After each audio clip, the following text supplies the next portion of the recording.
చెప్పేదాకా పిలిచేదాకా నాకు తెలిసినంత కోసం ఉన్నాడేమో. హల్లెలూయా. ఎందుకంటే ఏ సింహం కూడా ఏమీ హాని చేయలేదు.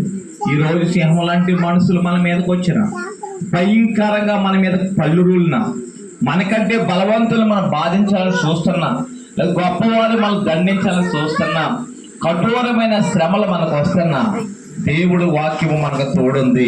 యేసుక్రీస్తు వారు మనం రక్షించే దేవుడు అయి ఉన్నాడు. హల్లెలూయా. సింహముల మధ్యలో దానియేలు పడుకున్నప్పుడు దానియేలుకి ఏమైనా అయ్యిందండి? అవిందా? అగ్నిలో షద్రకు మేషకు అగ్నిగోళం వేసినప్పుడు వారికి ఏమైనా హాని జరిగిందా?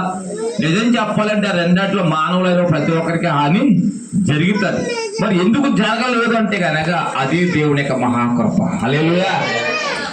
చూడండి, ఒక సింహము మనుషులు చంపలేదంటే నమ్ముతారా? ఆకలితో గృహంలో ఉన్న సింహములు చంపు తింటాయి. అగ్ని వేడిలో ఉన్నది, మనిషిని దహించేస్తుంది. ఇంకొక బాధకరం, ఇంకొక గొప్ప విషయం చెప్పిన, యేసు వాళ్ళు సైతము ఆ జ్వాలతో కాల్చబట్టి చనిపోయారు. కానీ